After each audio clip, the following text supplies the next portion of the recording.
వి gold trusted gold buyers. మీరు తాకట్టు పెట్టిన బంగారాన్ని విడిపించి ఈ రోజు ఉన్న మార్కెట్ ధరకు కొనబడును.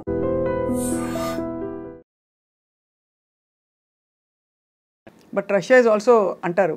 Forgive me, but the land of beautiful girls. Oh my God, yeah.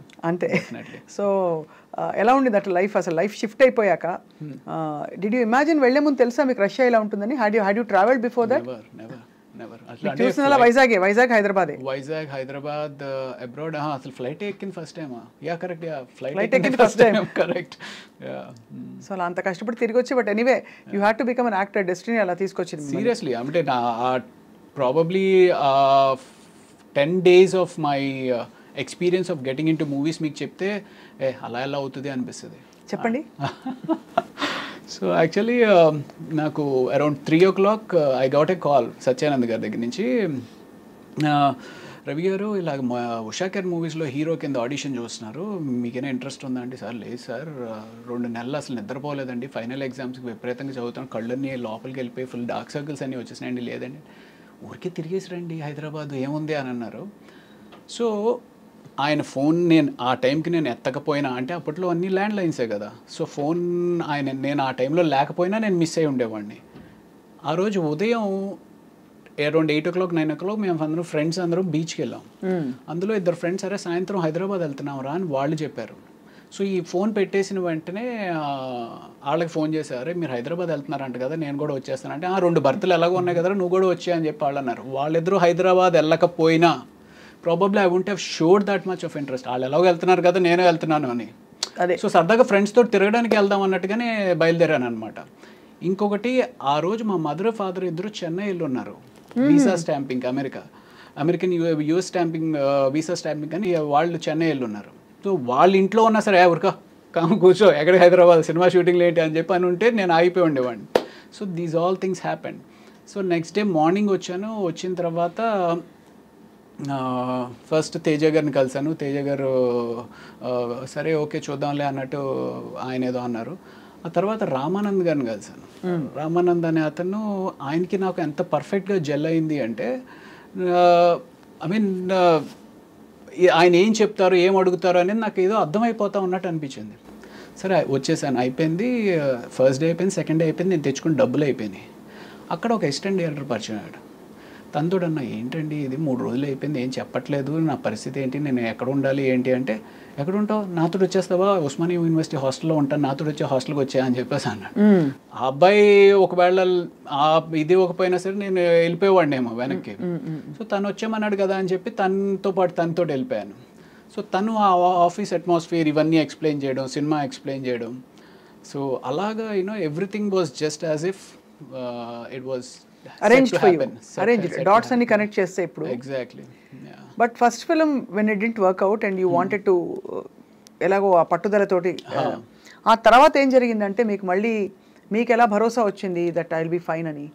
అంటే ప్రాబబ్లీ ఆ యాక్టింగ్ ఇన్స్టిట్యూట్లో ట్రావెల్ అవడం అనేది కూడా అది కూడా మళ్ళీ జరిగింది. And then I started noticing that okay అప్పుడు నాకు అసలు ఏం అర్థం అవ్వలేదు, ఇప్పుడు కొంత బాగానే అర్థమవుతుంది అనేది అనిపించిన తర్వాత ఈ యాక్టింగ్ ఇన్స్టిట్యూట్స్కి ఎవరో ఒకళ్ళు డైరెక్టర్స్ ఎవరైతే యాక్టర్స్ తోటి రిక్వైర్మెంట్ ఉంటుందో వాళ్ళు వస్తూ ఉంటారు. అలాగా జైన్సీ పరంజీ గారు ప్రభాస్ తోటి ఈశ్వర్ సినిమా చేస్తున్నాము అనే ఒక కొత్త సినిమా చేస్తున్నాం కొత్త వాళ్ళతోటి అన్నట్టుగా ఆయన వచ్చారనమాట. అప్పుడు ప్రభాస్ కొత్త వాళ్ళు.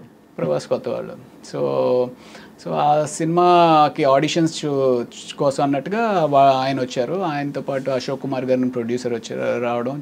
సో అక్కడ నేను ఇలా చెప్పా, అంటే నువ్వు హీరో కింద చేసావు కదమ్మా అంటే, పర్వాలేదు sir, I just want get back, ఎలాంటి క్యారెక్టర్ ఇచ్చినా పర్వాలేదు చేస్తాను అంటే, అందులో ఒక చిన్న నెగిటివ్ రోల్ ఏదో ఉంటే ఆ నెగిటివ్ రోల్ ఇచ్చారనమాట. సో అప్పుడు మీకేం అనిపించలేదా, అయ్యో నేను హీరోని కదా, నేను హీరో మెటీరియల్ని కదా, నేను ప్రభాస్లా పొడుగ్గా ఉన్నాను కదా? అంటే నాకు అలా అనిపించలేదండి, నిజంగా అలా అనిపించలేదు. అంటే ఓవరాల్ ఆ సిచ్యువేషన్లో ఆ టైంకి నాకు అనిపించింది ఏంటి అంటే, ఈ ఇండస్ట్రీలో ఉండాలి అంటే ముందు సర్వైవ్ అవ్వాలి అంటే హీరో అయినా పట్టుకుని కూర్చుంటే నిన్ను సపోర్ట్ చేసి నీ బ్యాక్గ్రౌండ్లో ఎవరో నీ మీద ఇన్వెస్ట్ చేసి డబ్బులు పెట్టేవాళ్ళు ఉండరు. సో సర్వైవ్ అవ్వాలి అంటే ఏదో ఒకటి చేయాలి కదా అన్నట్టుగానే అనుకున్నాను. అంటే ఇన్ఫ్యాక్ట్ ఆ టైంలో నాకు ఎలా ఉండేది అంటే, మెడిసిన్ వదిలేసాము ఇంటికి తిరిగి వెళ్ళలేము అనే ఒక పిచ్చి పట్టుదలతో ఈరోజు పొద్దున్న 9 గంటలకు నేను ఇంటి నుంచి బయటికి వెళ్ళాను అంటే ఏదో ఒక సినిమాలో ఛాన్స్ ఓకే అయితే కానీ నేను ఇంటికి రాను అనుకుని బయట కారులో పడుకుండిపోయిన రోజులు కూడా ఉన్నాయండి. అయ్యా. యా, అంటే నేను ఇంటికి వెళ్ళను, పొద్దున్నే వెళ్ళి స్నానం చేసేసి మళ్ళీ బయలుదేరతా, అలా అనుకుని బయలుదేరి వెళ్ళి. యా, చాలా అయితే మీరు స్ట్రగుల్ అయ్యారు. Oh my God. But mentally what was your state of mind? అంటే ఎక్కడైనా I want go back to my profession, medicine నేను ప్రాక్టీస్ చేస్తాను, ఇంకా చదువుతాను అంటే ఒక 2 years దీని మీద ఇన్వెస్ట్ చేశాను అనమాట. 2 years ఇన్వెస్ట్ చేసిన తర్వాత ఇట్ వాజ్ మధ్యలో ట్రై చేశాను, మేబీ పీజీ ఏమైనా ట్రై చేసి ప్రిపేర్ అవుదాము, పోస్ట్ గ్రాడ్యుయేషన్ ప్రిపేర్ అవుదాము అనుకుని ఒక 2 weeks పుస్తకాలు తెరిచాను. బట్ ఒకసారి ఆ రిథమ్ బ్రేక్ అయితే మళ్ళీ ఆ రిథమ్ రావడానికి ఒక 3 నెలలు పడుతుంది. బట్ తర్వాత ఎక్కడో మీరు హౌస్ సర్జన్సీ చేశారని ఉంది. House surgency just part of medicine కదా, ఫస్ట్ గ్రాడ్యుయేషనే కదా. అదే, సో ఇట్స్ జస్ట్ ఇంటర్న్షిప్ లాగానే. ఇంటర్న్షిప్ లాగానే. సో మీరు బేసికలీ అయితే అంటే but you had all the qualifications to become a practicing doctor. Correct. But ఒక్కవేళ యాక్టింగ్ కాకుండా మీరు స్పెషలైజేషన్ తీసుకుంటే ఏం తీసుకునేవారు? నాకు ఎండోక్రోనాలజీ కానీ డర్మటాలజీ కానీ ఇంట్రెస్ట్ ఉండింది. ఓకే, డర్మటాలజీ చేస్తే బాగుండేది కదా, మా అందరికి కూడా మీరు ఏం చెక్కాలి. సో అలా మరి మొత్తం ఇప్పుడు మీకు మందులు మీరే వేసుకుంటారా?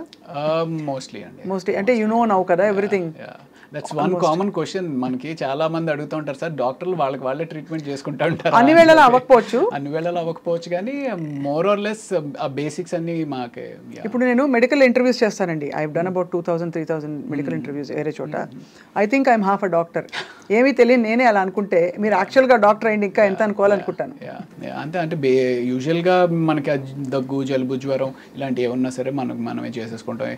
చిన్న ఏమైనా ఎలర్జీస్ కానీ అలాంటివి అన్నా సరే మనమే ట్రీట్ చేసుకుంటాం.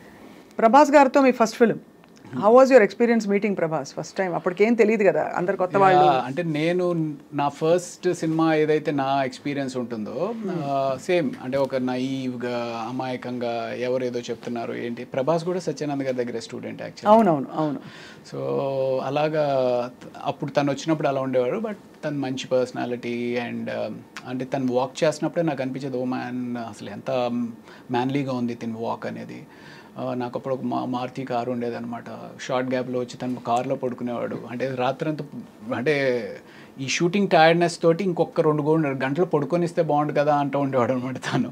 So yeah, that was a wonderful experience. ఎలా అనిపిస్తుంది అంటే today he is one of the biggest pan world super star. ఇప్పుడు if you met him Ravi garu, would you have the same vibe? Because you sort of started off together. ఇద్దరికి ఈ మధ్య అంత పరిచయం ఉంటుందంటారా? I don't know. You don't know. You haven't probably been in that situation yet. So Eshwar తర్వాత క్యా హువా? ఈశ్వర్ తర్వాత అందులో నెగిటివ్ రోల్ చేసిన తర్వాత వైవిఎస్ చౌదరి గారు సీతయ్య అని చెప్పి హరికృష్ణ గారితో ఒక సినిమా చేస్తా ఉన్నారు. అవును, సీతయ్య తెలుసు కదా. సీతయ్య ఎవరి మాట విండు, సీతయ్య మేము వాడుకుంటాం. కానీ నేను సీతక్క అని మార్చుకున్నా నా గురించి. ఓకే.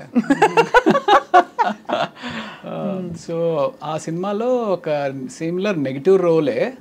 బట్ ఆ నెగిటివ్ రోల్తో పాటు ఒక వండర్ఫుల్ సాంగ్ అండి, కీరవాణి గారు కంపోజ్ చేసిన సాంగ్, ఆదిశంకర్లో సౌందర్య లహరి అని చెప్పి ఒక సాంగ్. ఆ సినిమా దట్ హ్యాపెండ్